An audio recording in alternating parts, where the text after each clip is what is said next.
আল্লাহর নিকটে হয় মানুষ সবচেয়ে বেশি যখন মানুষ সিজদা করে। মানুষ যখন সিজদা করে তখন সবচেয়ে আল্লাহর নিকটে হয়ে যায়।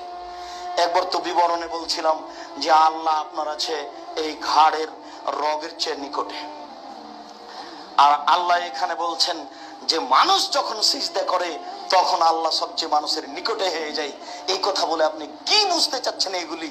তার মানে এই সময়ে দোয়া সবচেয়ে বেশি কবুল হয়।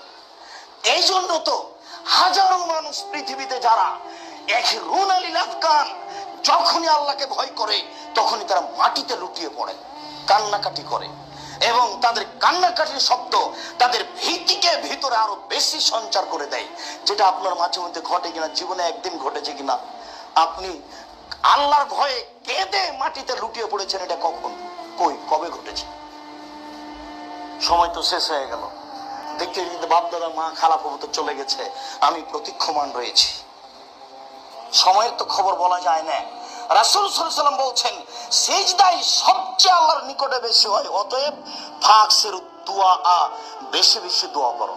যত দোয়া করার প্রয়োজন রয়েছে সব করে নাও।